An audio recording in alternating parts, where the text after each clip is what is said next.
what you guided them to say. But it's in their language, it's there and prominent for them to look at, and it becomes their tool to improve their writing. So that's a great question. Yeah, this is a lot of text on the page, and for a second grader, a lot of these words are gonna just be nonsense words to them at this point. So you really have to think about this as a tool for your purposes, but also as an instructional tool to help them build, sort of their understanding of these criteria. Does that make sense? Mm-hmm.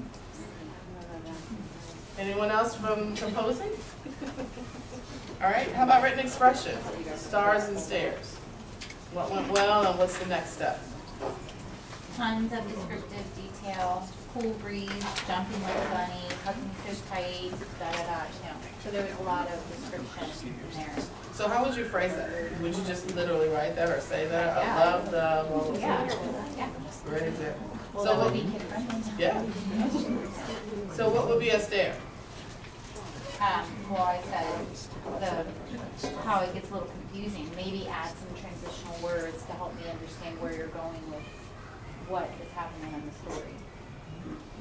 You might, I don't even know if I would tell them to add transitional words. I would ask questions like, how can I know as a reader? How will I know we've moved from one event to the next?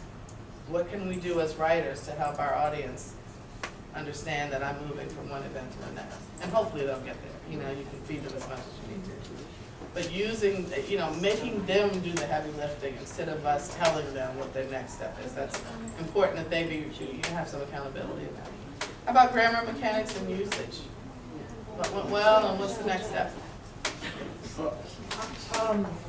I would say to the child, it's very clear that you understand grammar and usage, and you understand you have a very good command of the language.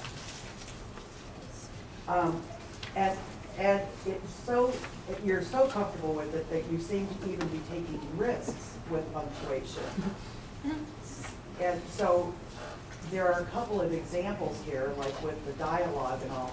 So you and I might look at that and ways to practice that for next time, and how to set off prepositional phrases and things like that. Absolutely.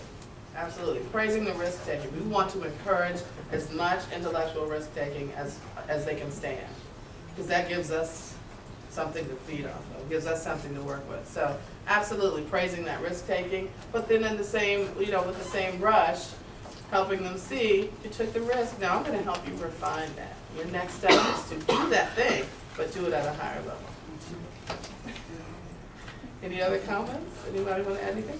I have a comment.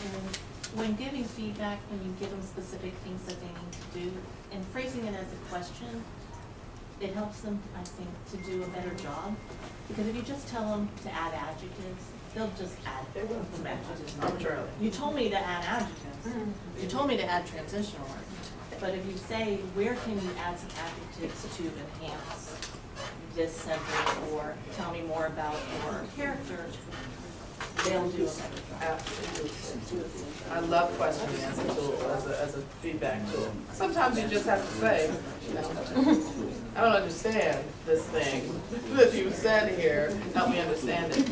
But there are times when questioning is very powerful, because like I said, it makes them do the heavy lifting. You can give them a to-do list, add more adjectives, capitalize the first letters, punctuate I need 4 different kinds of sentences in this text, and it becomes just that, a checklist. They don't own it, it doesn't transfer to the next piece of writing. You haven't really impacted them as writers or as readers. So think about what you can do in terms of feedback that is going to transfer beyond that one task or that one assignment. Make sense? So, I think my time is just about up. So we had one more thing to do, and we were just going to look at the feedback that you provided and measure it against these criteria, which was it directed towards the intended learning, the criteria we talked about earlier. Does it make specific suggestions? Does it happen during the learning? Does it address what they know, allow them to think? And is it manageable?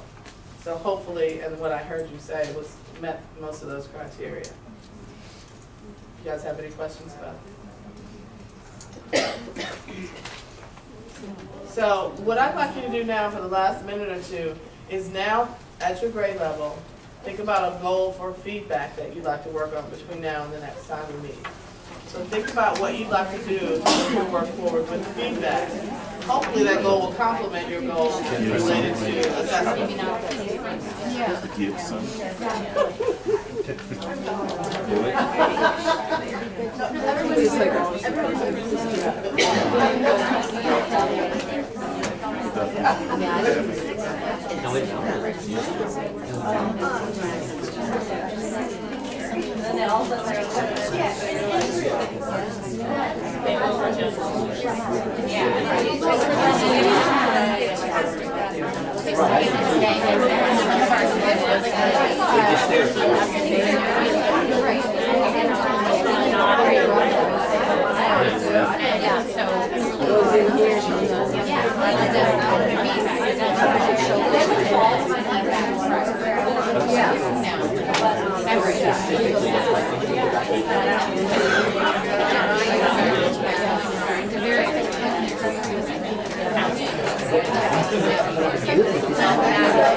I need to throw it away. I can take it.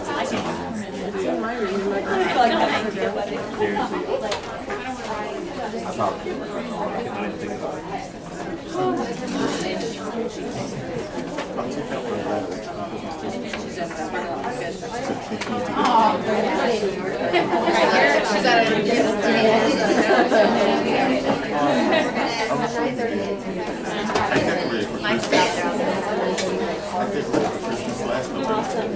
I like to still We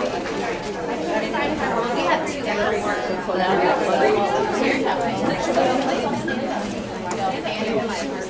We're keeping ours down for a long time. Oh, what are those? Okay, well, I want to make sure that you guys have your goals, because when we come back, we're going to talk about them. So if you'll hold on to these documents, and when we come back, we'll share out, and hopefully you'll be able to.